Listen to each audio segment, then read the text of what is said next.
Welcome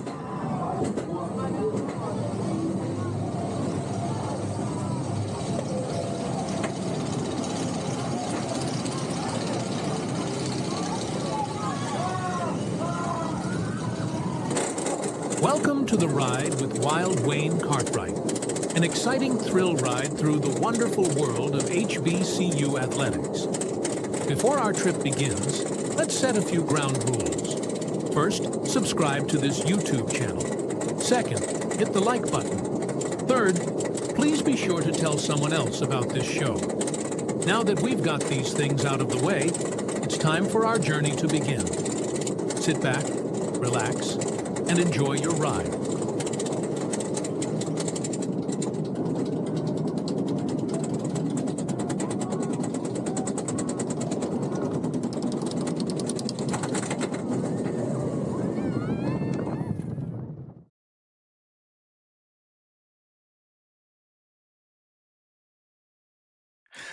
Well, good evening, everybody, and welcome back to the ride with your man, Wild Wayne Cartwright.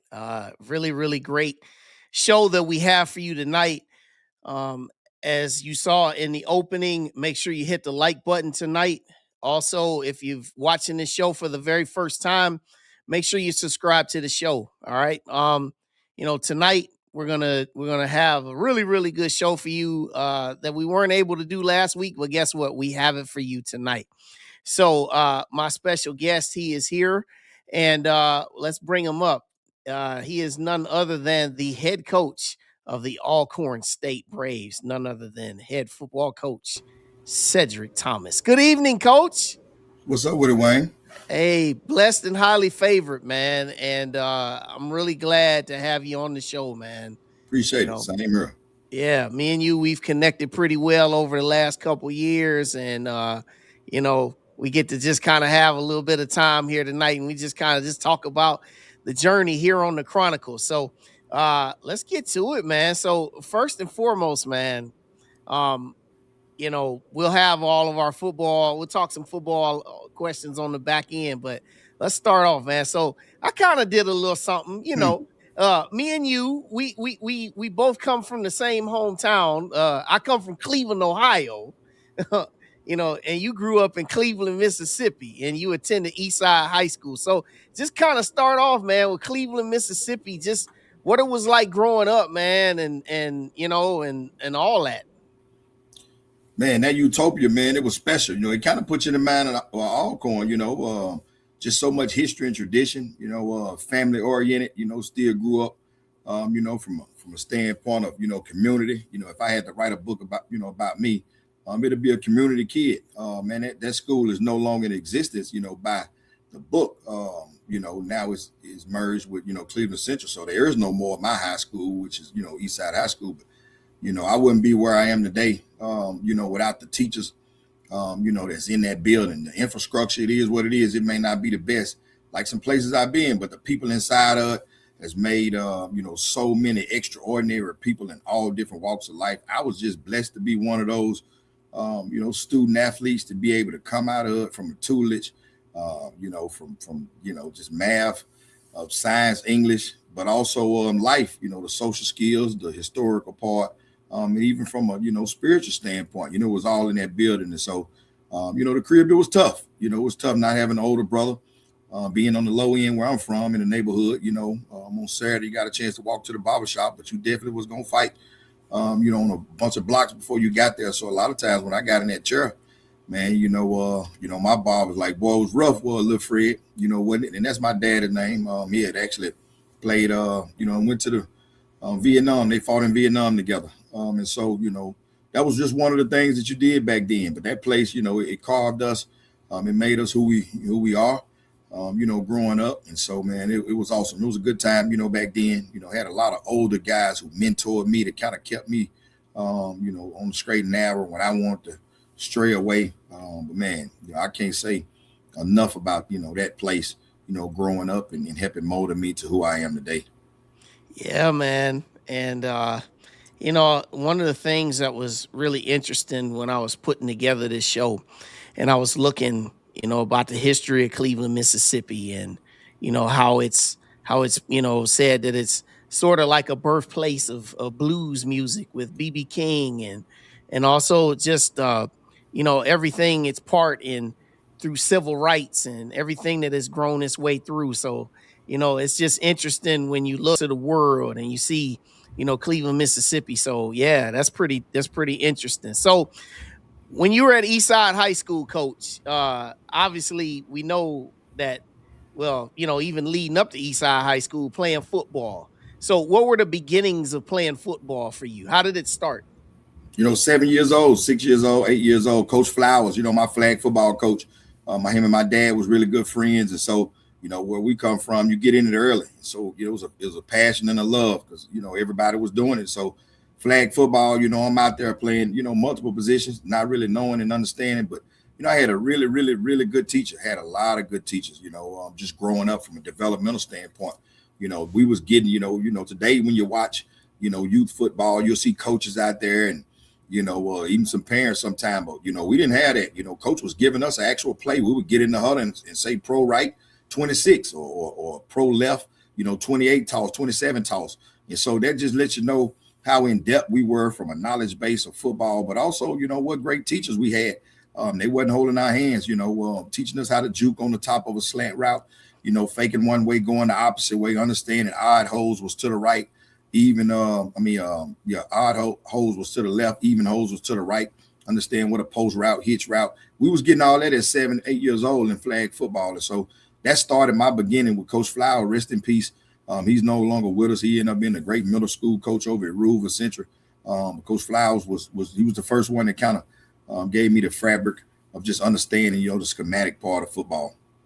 Yeah, that's nice, man. And so you played, and then you played through and you got into high school. So how did you land on playing defensive back?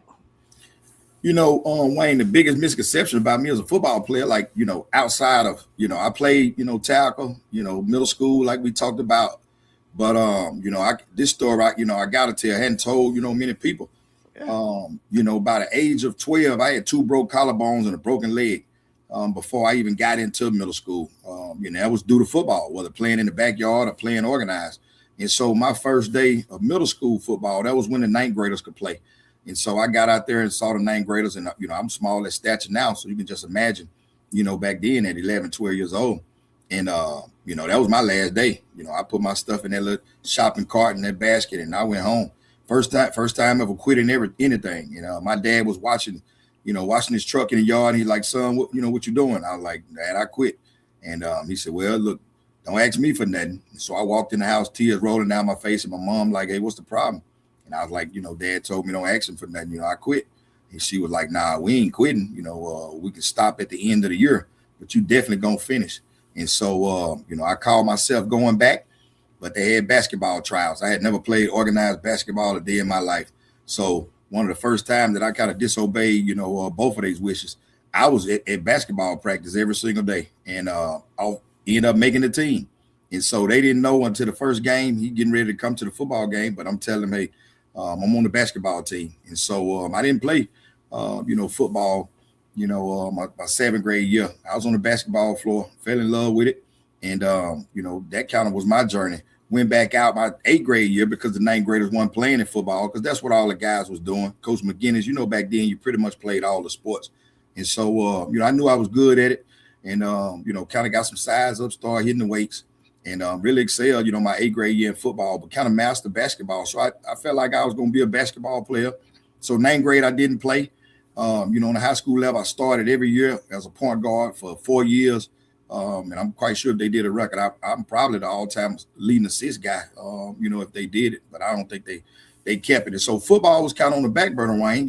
That's the kind of misconception about, me on this journey. I was a basketball player, but that started 2 years, 9th and 10th grade, and decided to give football another try. Knew I could do it, and started hitting the iron a little bit and got out there and, had some success, all district, in football. And so played with some really good guys, Ken Lucas, one of my best friends, Dorsett Davis, Pochop Womack, those guys played in the NFL and it was a class up under us. So I've been around NFL guys all my life, and, decided to, play junior and senior year. And at the time I signed with Arkansas at Pine Bluff, on a basketball football scholarship. But on that journey, lack of academic, achievement. My parents didn't go to college, so because of academic ignorance, I made a 15 on the test 5 times, and so that's kind of what happened, from a high school standpoint. But to get to playing DB, it was just something I was doing. I really wasn't, as good as I thought I was, and I really was just doing it to waste time until basketball season came. Yeah, and you talk about just moving forward. So your journeys after high school, it took you to Mississippi Delta Community College. So let's start there in 97, man. So you come out of high school, you already referred to it about, your test scores and everything like that. So how did you end up landing at Mississippi Delta?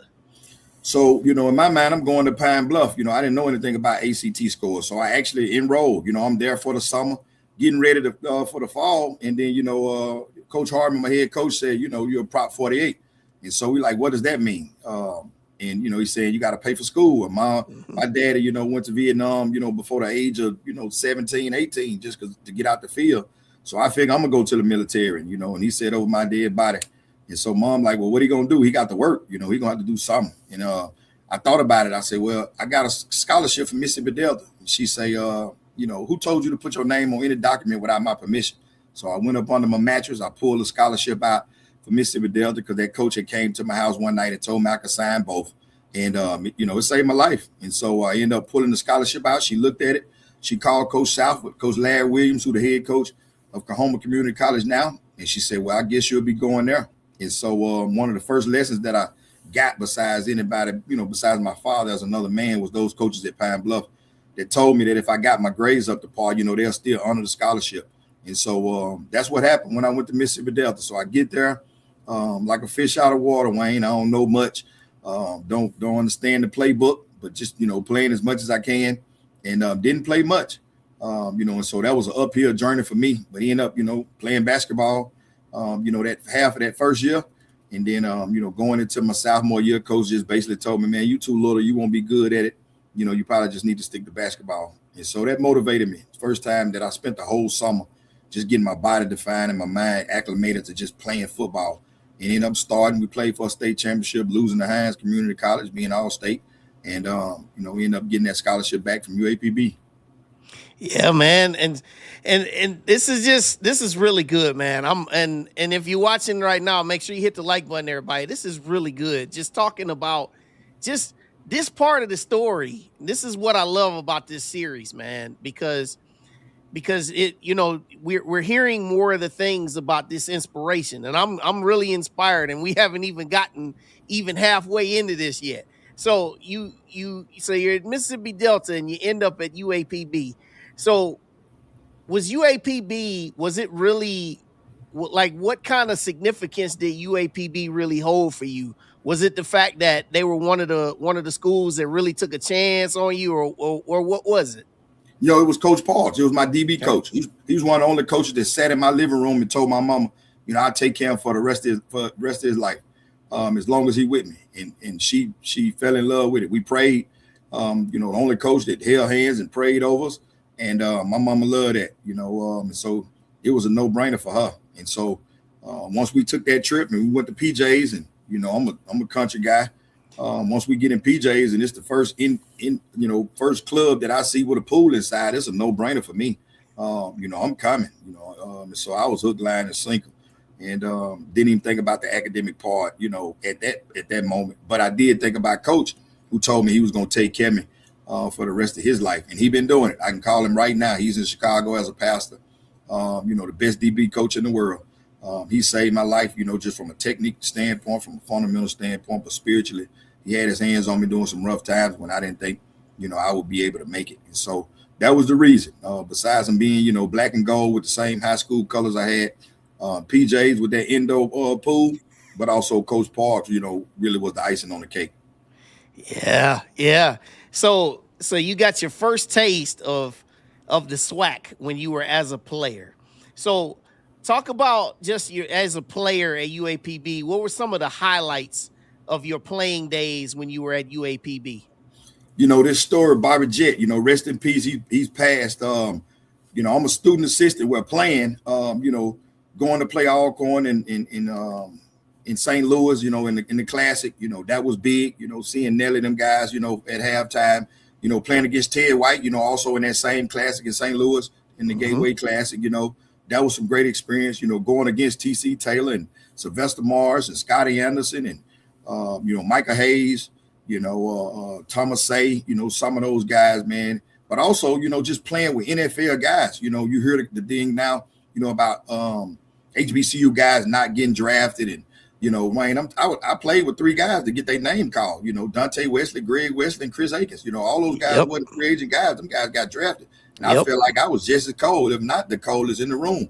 Just being the brains behind the operation, because my DB coach made me feel like my technique, my fundamental toolbox was just as good. And so having them guys around me, you know, which was brothers, you know, and even Courtney Van Buren, you know, that's 4 dudes that was on that team that I can call right now.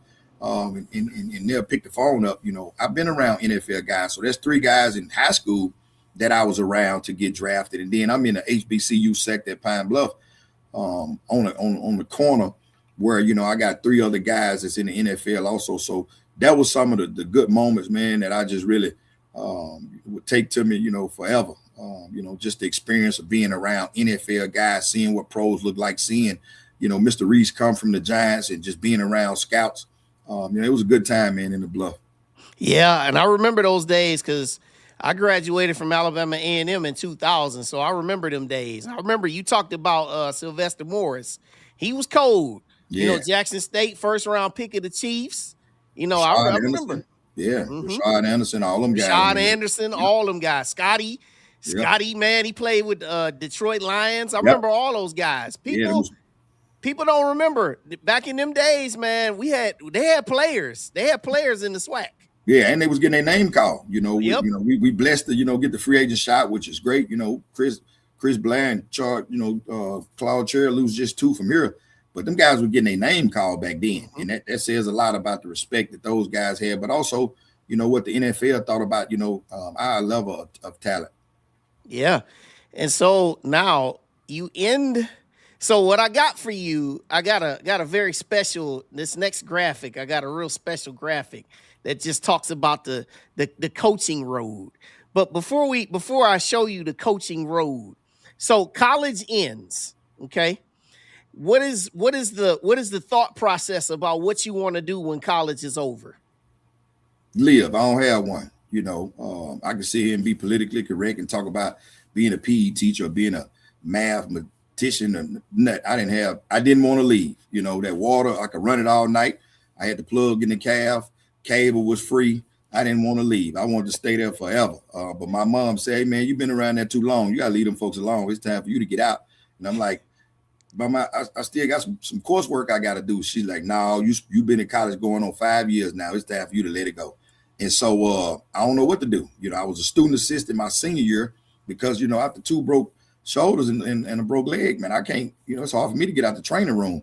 And so Coach Parks told me he'll keep me on scholarship if I, you know, become a student assistant. And so that's how I really got into coaching. And because UAPB was on the staff, you know, I was actually coaching the corner. So I had opportunity to really, you know, work and perfect my craft up under him. He coached the safeties, I coached the corners. So I got actual work. And so, Wayne, you know, the first time I was disappointed, you know, at Pine Bluff was, you know, Lee Hartman, my head coach, told me he was going to let me be a graduate assistant, you know, going to give me X amount of dollars and I was going to be there. So once I got that information, I had just pledged in March. I graduated in May. And then, you know, right before that, he tell me, you know, he don't have that graduate assistant spot. So, man, I'm in the dumps. So Roger Totten, he comes and get me out the dorm and he say, hey, home team, I need you to go to Alcorn. And I'm like, Alcorn, you know, besides partying, you know, I don't know nobody at Alcorn. He said, you need to go see Johnny Thomas. There wasn't no cell phones back then. He gave me the address, you know, and I pulled up on campus looking for Johnny Thomas. Well, I'm a part of that whole tree, you know, some of the greats. And if it wasn't for Coach Totten, you know, he had just left, you know, Alcorn, you know, having the #1 offense in his league, you know, through the relationship with Coach Thomas. I come meet him and he promised me he was going to allow me, you know, to be, you know, be a graduate assistant. Never met him before in my life. But on the word of Coach Totten, you know, he allowed me to GA, and man, it changed my life. And so that's when I knew, okay, I got a chance now. This same young man who got a 15 on the test who get his BS. Now you talking about grad school, you know, I'm nervous. I don't know what the GRE looked like. But Coach Thomas helped me navigate through it. I got a chance to meet some of the greats over here. Gary Lewis, who was a DB coach, Richard, M16 Miles. Man, I'm talking about Coach McKenzie, that was a Jackson legend. Carl Morgan, some great guys on that staff, but it just gave me a sense of direction. And so once I had the opportunity to do that, then I knew right then, I was on. And I knew what I wanted to do for the rest of my life. Yeah, and so you talk about that graduate assistant. And it's kind of funny because the last time I did this show, I did it with the new head coach of Hampton, Van Malone. He had 2 pages because he had 23 years of a winding road. So yours isn't as winding, but just kind of talk about it. You already talked about graduate assistant, but talk about just that graduate assistant and feed it into Tennessee Martin and then move it on forward. Yeah, so another lesson, and it's a bunch of them on this road. I get my first job offer, $40,000 to coach running backs at UT Martin.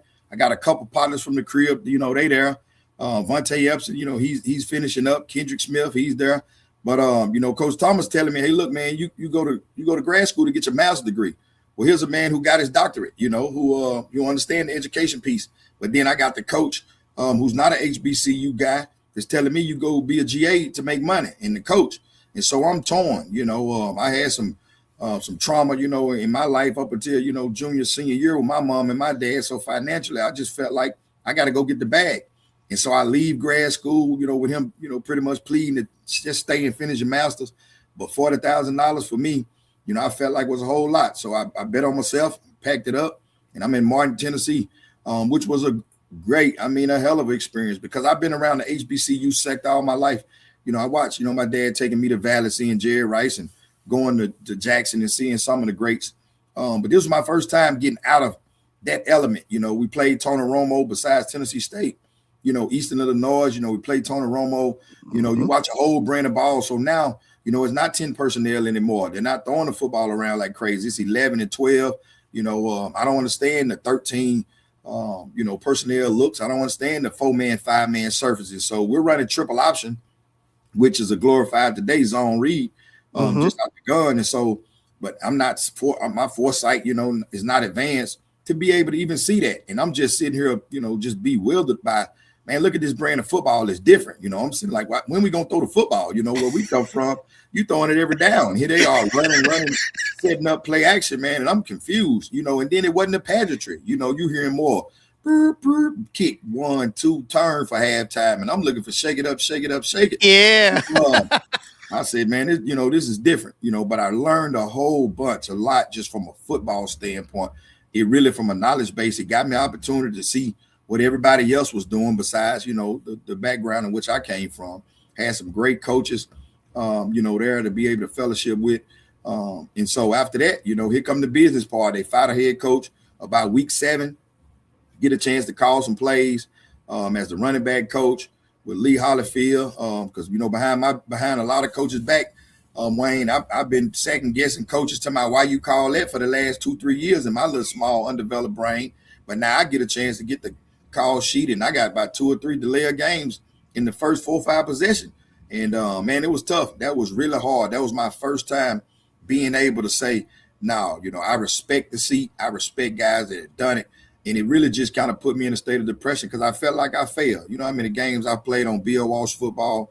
Man, I felt like this was my time. And, man, I really, really, didn't do well. And, man, I went in the place of depression. Once the season was over, we got fired.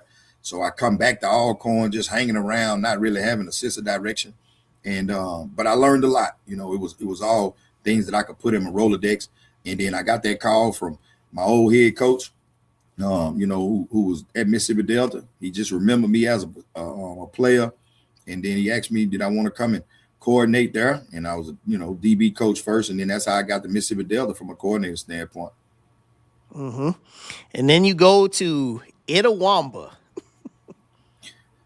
The story behind that, Mississippi Delta was they was having a budget cut. How junior college is sometimes. And keep in mind, I don't have my master's, so I'm not making, I might be making $14,000, $17,000 living in the dorm.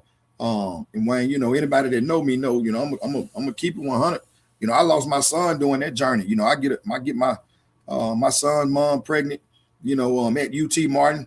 I get to Mississippi Delta, and she's saying, no, either we coming there or you coming here in Dallas at the time, and I ain't doing right. I ain't nearby right. I ain't nearby, doing right, and ain't trying to.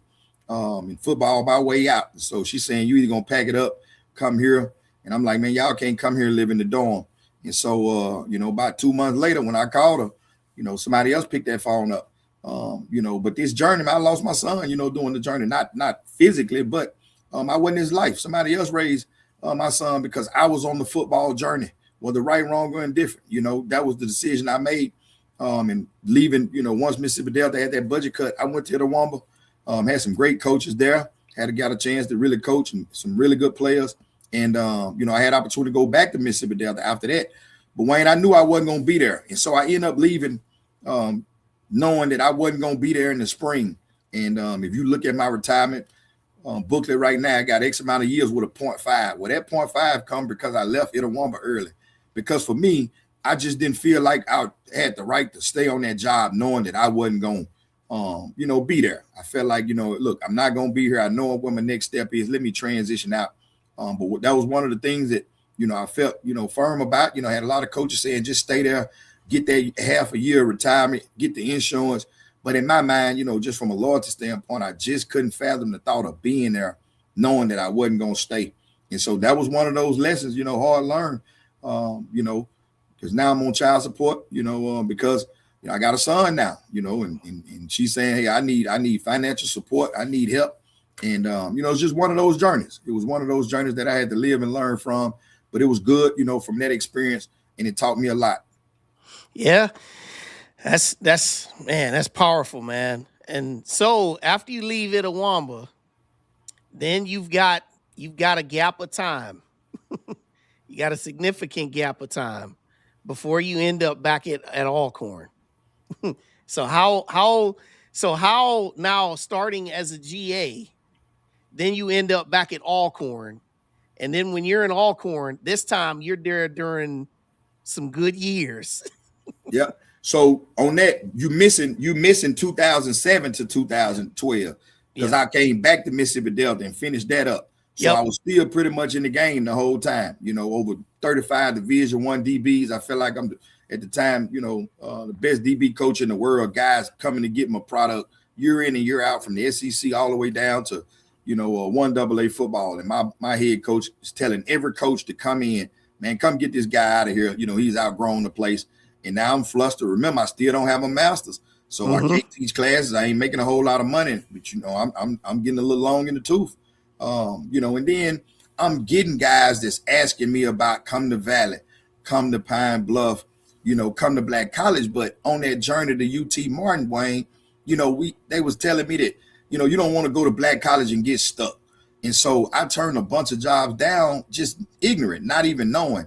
And then I just woke out of it. I had a lot of good coaches that just tell me, what's getting stuck.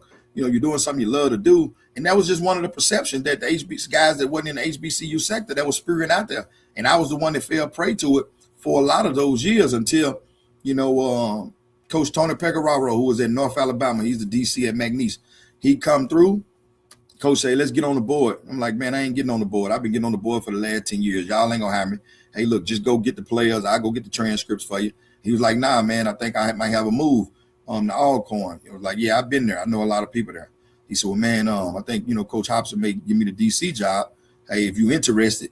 I'm like, yeah, all right, whatever. He said, let me get your number. So I ended up getting his number, not thinking he was going to call. I done heard this before. And Coach Hop actually called me. And he asked me, was I interested in a DB job? And I was like, yeah, let me go check him out. Didn't know what color Coach Hop was at the time. I didn't know. I hadn't seen him. I know he had recruited a lot of guys, but he had never physically been here. And, one of my mentees that's at Jackson, Torenzo, played for me. And, he played at Memphis under Coach Hop. And so that was kind of the connection. So when I got a chance to come see him, I'm like, excuse my French, damn, he white. I ain't know that. And so had the longest extensive interview I ever had in my life. There 8 to probably 5 o'clock, man, just on the board. You got Willie in the room. You got Tony Pecoraro in the room. You got Rav Street, who just got the assistant D-line job with the Browns. He's in the room and hit his junior college kid, man, on the board, standing up, sweating out his suit, hoping that he can, do well enough to be accepted by the Division I guys. On the 4th of July, coach called me and he mentioned, hey, look, you want the job. Didn't say anything about no money. It wasn't about the money for me.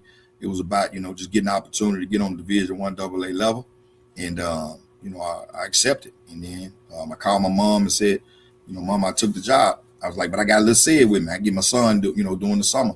And I was like, well, I got to find somebody to keep him. She said, baby, if that coach don't understand that you got your son and you can't bring him to work with you, then you got the wrong guy.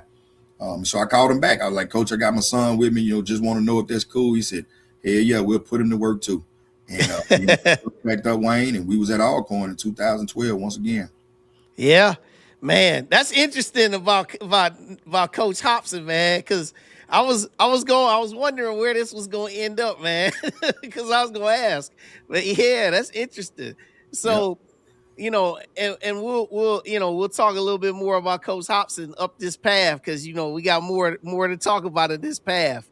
But those that are just joining, y'all, continue to watch and hit the like button, because we're here with Coach Thomas.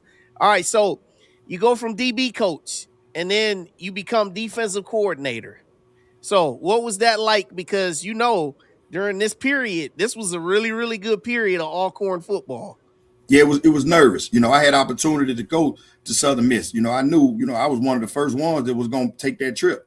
And so, it's signing day. It was that Wednesday. Coach kind of gave us the play. He got to go get things straight. Tony was going to be first. So Tony tell, Coach Mack at the recruiting dinner, on the recruiting visit. That signing day party. Hey, Coach, I just got the call. I'm here to Southern Miss. Let's keep it on the low. Bet, I'm thinking, cool. I'm next. If I can get up out of here, I'm headed to Hattiesburg. This is what I've been waiting on. And it wasn't 10 minutes, later, Coach Mack say, hey, I need you to go to sign your paperwork tomorrow at HR. And I'm like, what paperwork? He's like, you're going to be the DC. And I'm like, I don't want to be no DC. I just want to be the best DB coach in the world. I ain't ready to coordinate. And so I'm like, all right, well, let me go just check to see. Now, keep in mind, we was making 28, 30, 50, back then, 2012, coordinators was making $50,000, $60,000. Wasn't a whole bunch of money. Wasn't a whole lot of meat on the bone back then, Wayne. When I went over to HR and I looked at that contract, I said, no, I ain't going to Southern Miss. This is the most money I've ever seen in my life. I'm comfortable. And so Coach Hop, he can attest. He kind of gave me the cold shoulder because I didn't take that trip. Because I wasn't worried about the logo at the time. I was worried about love working for Coach Mack. I was already nervous and scared of being a coordinator, but financially, I felt like this could put me in my family, and I could establish generational wealth. I understood, what in the PERS system. I understood what Roth RAs and traditional RAs. So I'm starting to invest a little bit. So I'm saying, long term, I'm getting my years in, vested in the state of Mississippi. I'm saying at the time, this is my highest four. I said, no, I'm cool. I'm gonna stay right here. And after I didn't make the trip, end up, coordinating for Coach. Had some really good guys on the staff. Coach Thornton really helped me out a lot, on that journey. He was the oldest guy in the room. Kai, we had some good guys, man. On that staff. Coach Quinn, we all worked together, and them guys helped me develop into what I felt like, and feel like, one of the best coordinators that's in football, period. But those guys helped develop me, into that. And so Coach Mack allowed me to do that. But financially, Wayne was the main reason, for me to make that decision and not go to Southern Miss. Yeah. And so, as you guys have a very successful period, SWAC championships, Celebration Bowl, all that good stuff, the beginnings of the Celebration Bowl. Now your alma mater calls. So talk about, what was that like? Talk about that process to becoming a head coach at UAPB. The first thing was letting Coach Mack know, I'm just loyal, and I'm to the core, sometimes by default, but that's just who I am. And at the time, I'm still learning my way. I'm not too far removed on the Division I level. I'm of age, just numerically, but I did 10 years in junior college, so a lot of these cats don't really know. I hadn't been doing 20 years of Division I, football, so I'm kind of new at this time, trying to figure it out. Don't have representation at the time. My LB, he was a lawyer, at the time that's a judge now in Pine Bluff. Alex Gwynn, he helped me out a bunch, through the process. I got guys that's, rooting for me, them same Dante Wesley, Chris Akins, Coach Rob, that's the, AD now. He was the quarterback coach. He watched me grow up when I was a student assistant. I got a lot of people, and even Coach Totten there as the golf coach. So I got a lot of people in my corner that's kind of really helping me. And so when I had opportunity, I let Coach Mack know. He allowed me to, do things that, back and forth from campus, to have that opportunity. And so, it was a really good process, but it was strenuous. It was my first time, trying to figure out, the nuances of the non-football part, from a head coaching standpoint, as CEO, as fundraising, it's all those things, community, organization. And so learned a bunch doing that process, and was blessed, Wayne, to get opportunity to coach at my alma mater. Yeah, and I'm gonna take this down for a minute because I want to skip ahead and we'll come back to the next part of it. But there's this quote that you had, and I saw this. This is when you resigned from UAPB. This you remember these words. This was a very difficult decision for me and my family because of the deep love I have for my alma mater. When enrolling here as a student athlete in the fall of 1998, I could not have envisioned the impact this university would have on my life. I've said it many times and I will continue to express it. UAPB saved my life when I came to Pine Bluff because of what many individuals on this campus and in this community poured into me as a young man. I was extremely blessed to have the opportunity to come back and give back as a head coach of this proud program, and will be eternally grateful for the support of Golden Lion Nation. So this was in 2020. So just kind of expound a little bit further on this. When I got to Pine Bluff, Wayne, I was lost. I didn't have an earthly idea, about, becoming a man, being a man, processing any kind of information. I was a follower, didn't have any inkling of what I wanted to do. But that trauma came from, I watched my mom, shoot my dad, at 11th grade. And so from then on, growing up with mom and dad in the same household, now I got to fend for the family. I go get my first 50 pack, and I'm being honest, I'm trying to sell drugs because, I'm trying to do for my little sister. And so my mama sat in the county for 90 days telling me I ain't getting out. You know what it's like, to be a man, go get it done. And I'm crying like, come on out, I need you. And she like, no. And so when I finally graduated and got away from home and went to Mississippi Delta, when I got to UAPB, and I vowed not to ask my mama for nothing. And I made some decisions that really cost me, or could have cost me, my life and my future. But I had Officer Johnson, I had, Coach Harmon, I had Miss Elise, I had a lot of people at Pine Bluff to pour into me to really help me navigate through, the tough times at Pine Bluff. At one time, it was the murder capital of the world. Everybody familiar, a lot of people familiar with banging in Little Rock. We had a lot of that, and it was tough, man. It was tough times, on that campus. But Coach Totten, helped, Willie Fords, and rest in peace. He's a Valley alum, was a really good football player in the 80s, I think. He was there to help. Othello Cross, who was a lawyer, in there.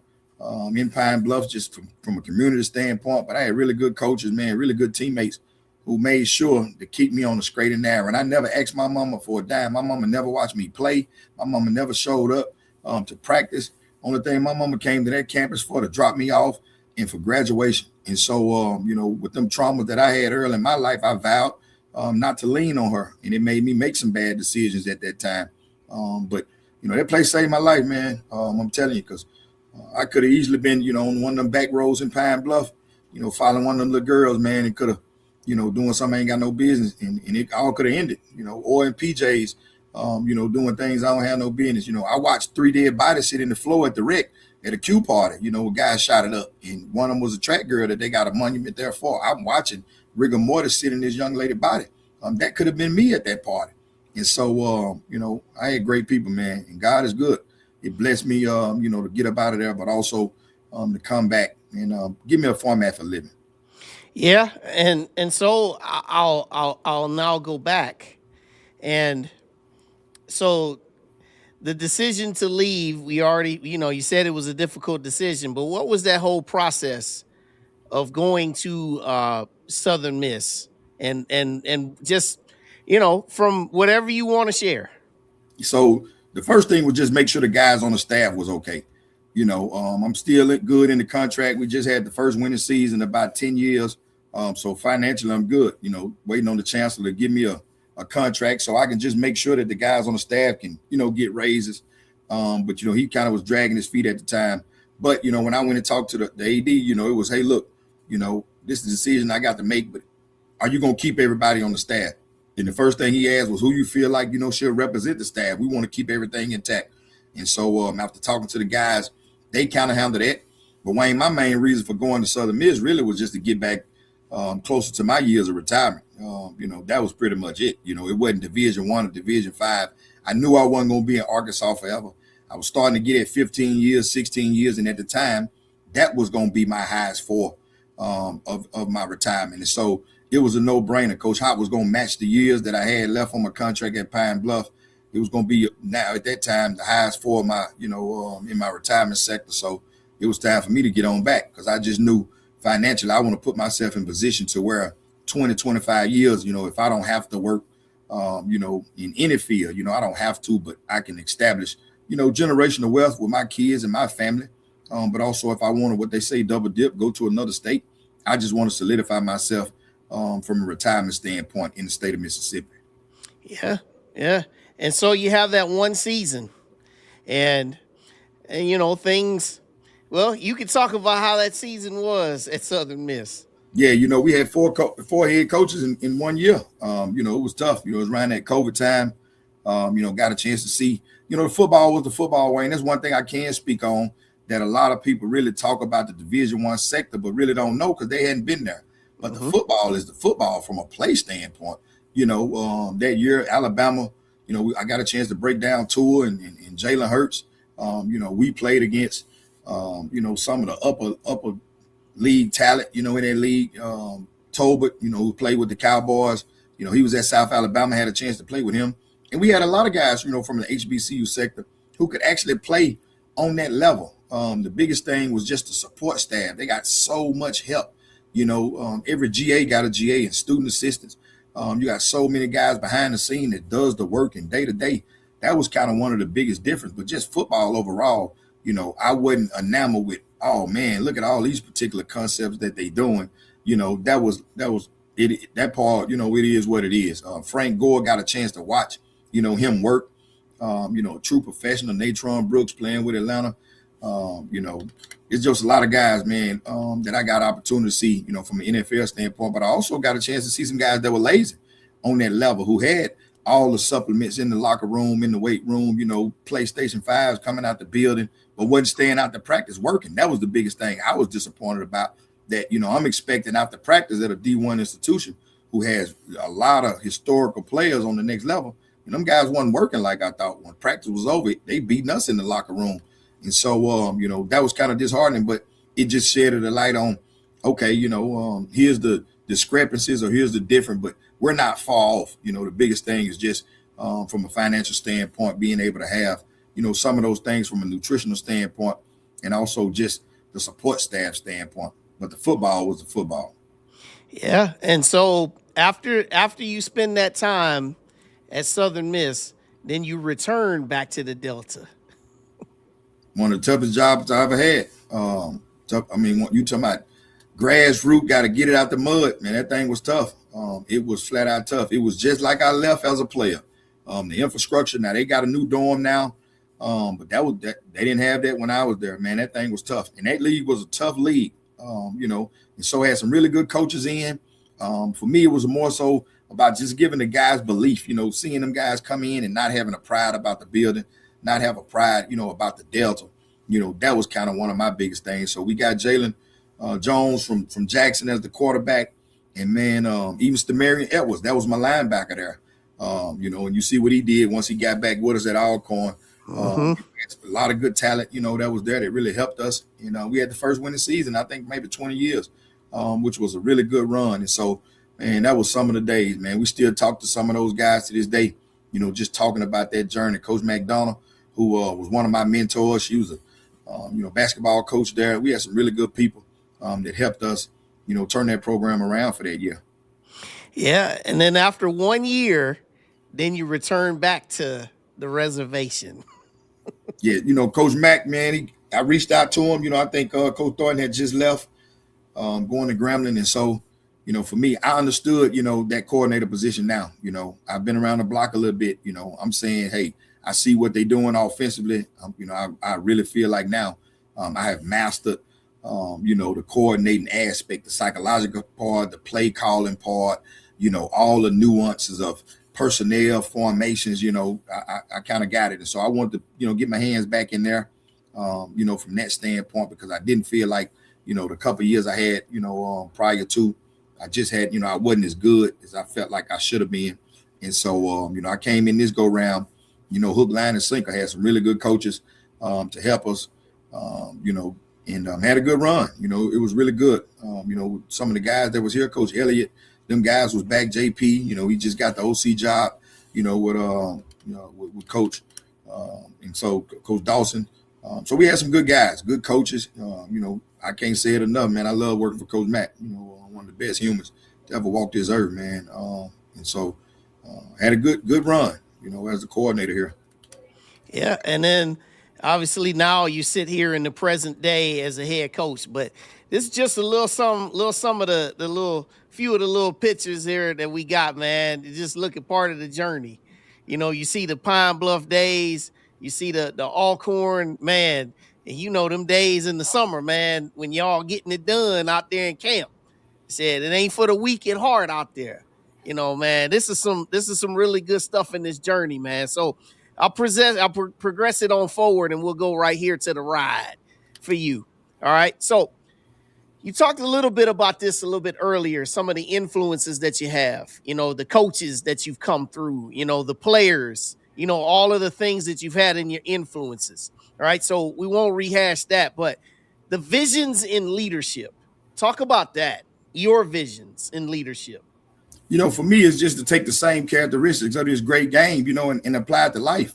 It's hard for me to speak for anything that's outside of this football sector to reach these young brothers.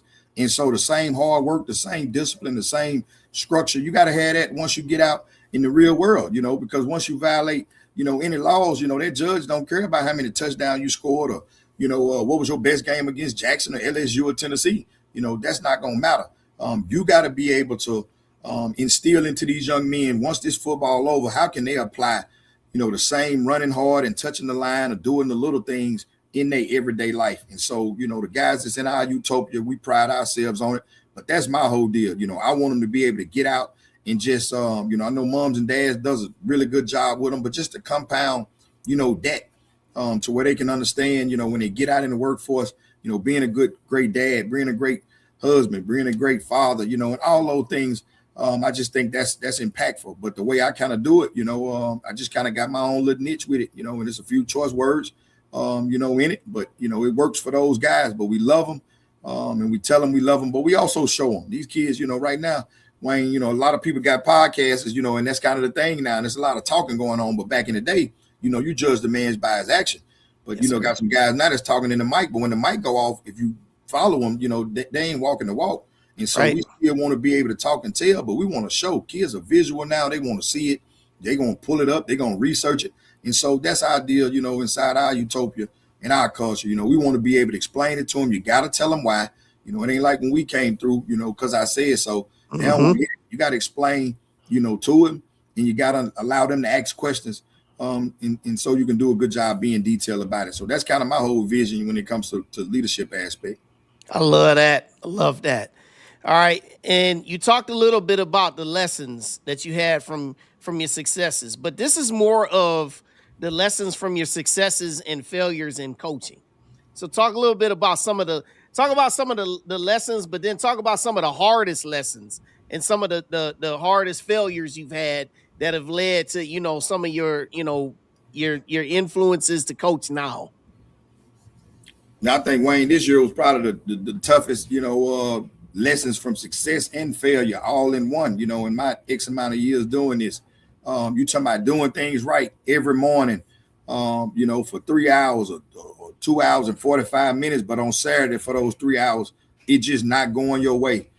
Pulling that green Bible out and reading them 4 or 5 scriptures and coaching hard and loving hard and doing things, we feel like it's right. But for some odd reason on Saturday, it not being, it's not coming out to our numerical being as high as the other team, after 4 quarters. This by far was the most lessons I got, from the failures, early at 0-5, and then doing it and seeing, that fruits of our labels, coming to fruition, down the stretch. This by far, was it. And so, it's life lessons. When it's going bad, you can't deter. You might want to tweak some things here and that, but ultimately you got to stay the course. And the universe going to take you, through some things. God, I thought, really just tested me. I'm over and over telling the guys to have faith and believe in that is which not seen. But I think that's ultimately what he did for me, to show me you're not in control. I'm gonna see how much faith that you have about this process that you're speaking about. And I was kind of wavering, because I'm looking in the sky saying, man, what is it that I'm not doing? And it wasn't my time. It wasn't our time. And so once I, submitted, say, have your way with me, I can be a vessel and not let W's and L's define who I am, regardless. The work is the work.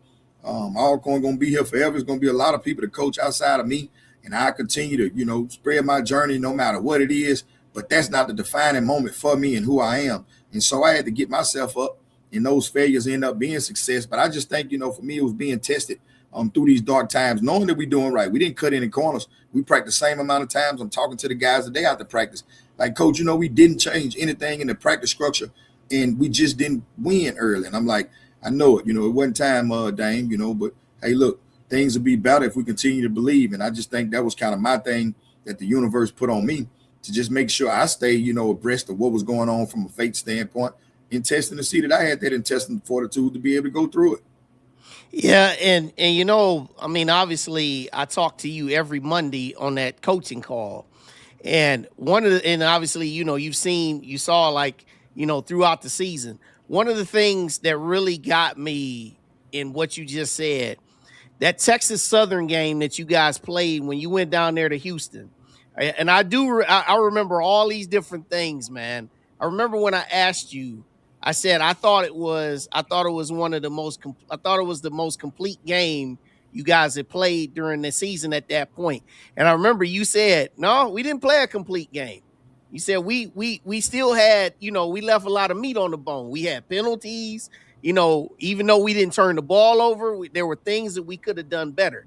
And when you said that got me to really look, a little bit even deeper with my analytics of you guys, because, you made the change, offensive coordinator.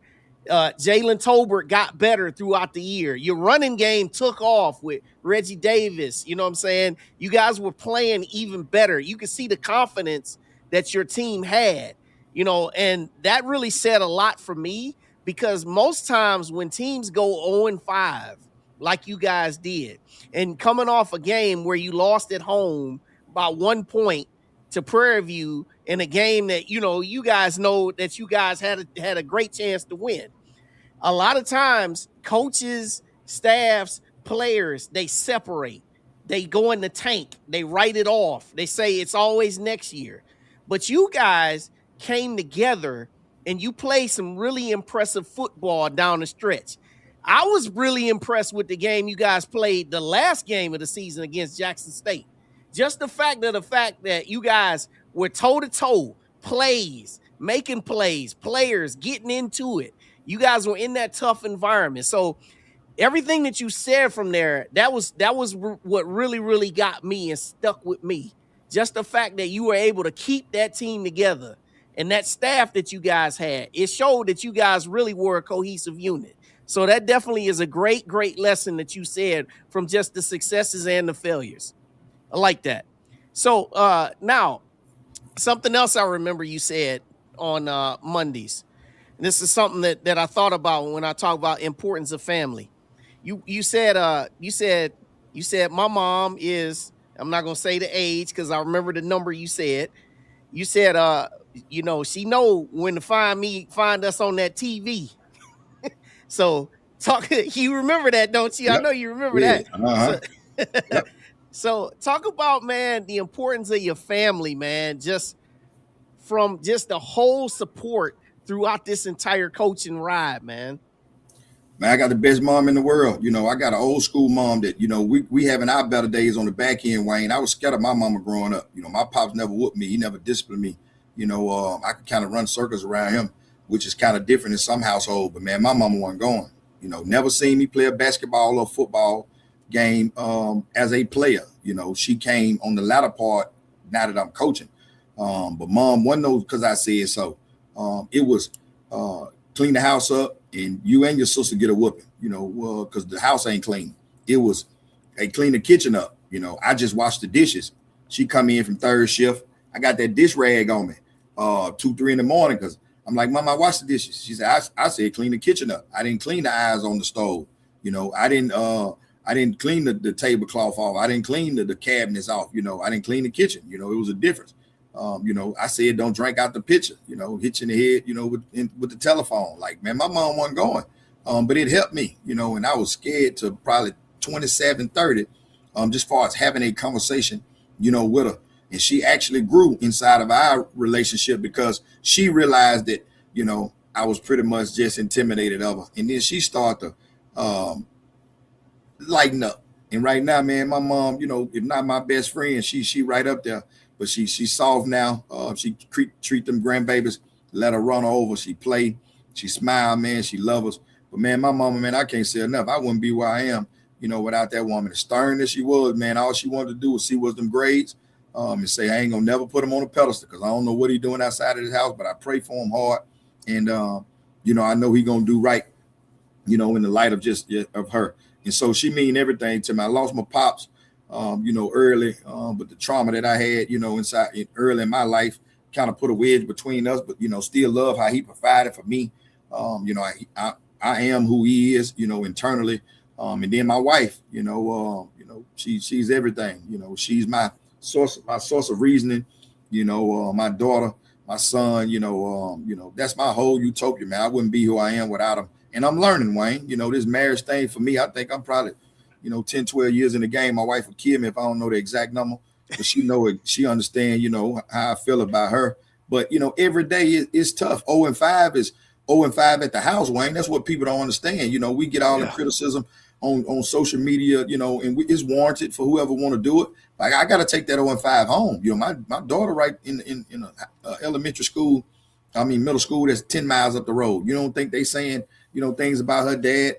My wife work on campus. You don't think, some people may not want her to come to the office after we lose, to Northwestern State. So, everybody being on this campus, it ain't nowhere to hide. But them girls, man, and my family, stick their chest out with a sense of pride. And, their biggest thing is you hold your head up, telling me not to put my head down, because I just want to win for these young brothers. I've had success, on any and every level. I just want to win for the kids in this great institution. And so, family for me, is everything, man. I wouldn't be here with who I am, and I'm learning, I'm not the nicest person to be around after some of these losses, but they keep me in my place. And man, God is good. He's working on me every day. And that's the thing I can tell these coaches, that's coming up in this profession, it ain't gonna always be good, but you got to make sure that foundation from a family standpoint, you hold that in the road, because man, you'll lose it. We see families all the time, break up and split up, do this journey of football, always on the road. That's why my son, I wasn't there for him. But when he graduated, I get the long letter saying, I felt like you loved them players more than you love me. And I got to sit there and eat that. Now he's of age to where we can sit and try to mend some of those things. And, that's what the profession does, on either side. And so, it was a hell of a journey, and just having this family, aspect has really helped me grow and continue to grow. And I'm not done. Yeah, I love that. Love it. Love it. So now let's just get a little bit now here present day with spring practice, and obviously, you guys are embarking on year 3 of your regime, man, and just whatever you want to say in your words, man, about spring practice and just some of the outlook and things you guys are looking to get done here. I think the biggest thing, Wayne, for all coaches, is this new transfer portal one. I think, that kind of had to make some adjustments, just for us getting guys in a little late. But I think, coaches did an amazing job, man. I'd be remiss if I don't speak of them guys. Every meeting that I have, my team, even with the two new guys, we got Coach Dwayne Taylor in and Samaje from Lamar. But Coach True, man, one of the best O-lines in coaches in the world, and just a better father. Coach Rowe, to watch him as a player, to be able to grow in the coordinator role, it's his third year and he's getting better. He had a really good year last year. I got another Dwayne Taylor as a DB guy, man, is up and coming. And, Coach AR, Coach Booz, man, just the staff itself, those guys did an amazing job. Administration did a really good job of letting us get kids in. Jalen is kind of spearheading, leading everything through the mat drills. Thought we, fixed a lot of holes with guys that was leaving, the Time Warrens of the world. Those two running backs, you can't replace them. You're just trying to get some guys that can be halfway decent, man, the way those guys played. And I think we got some guys back there that just hadn't been, hadn't proven at the point. But, man, that whole line, those guys are back. I think we got about, 4 starters, about 9 returners up front. So we're really excited about that foundational piece, there. And the same thing with the D-line. In the whole secondary, we got the whole secondary back. So we got some guys, got some young linebackers, that's got to show it. And from a specialty standpoint, all conference punter that's returning long snapper. So, we'll continue to fill this roster up. But Wayne, I like where we at, year 3. It's a lot of retention when you watch out them and go now, they kind of, coach themselves. It's a whole lot of retention. Guys don't have to go do-overs from a mat drill or a practice structure. So, we're excited about it. We just got to get off, to a really good start, and keep that start. I think the mindset more so over everything is what this is going to be about. This is not the Alcorn of old with that championship run. Now this is the new Alcorn with these young brothers. They got to believe, they got to be able to look at them banners and understand what it looks like. And as coaches, being there and having that, championship pedigree, I got to do a better job from a management standpoint in certain situations. Coaches got to do a better job to make sure, these guys are put in the best position to be successful. And if we do that, then I think we're going to be right there on every side against everybody on their schedule. Well, speaking about your schedule, I got it for you. So just kind of take us through it a little bit. Obviously, we've got so much time to be talking about projections and all that other good stuff and talk about the roster because you're gonna sit down with me in Birmingham in July and we'll talk a little bit. But we just talking about present day. Just give me your thoughts on your schedule here as right now. Yeah, I think it's a really good schedule. For 2 years, the first year I did, we had UAB and Vanderbilt. And inside of that, Wayne, we spent $300,000 on surgeries. We lose an ACL, we got 2 AC joints.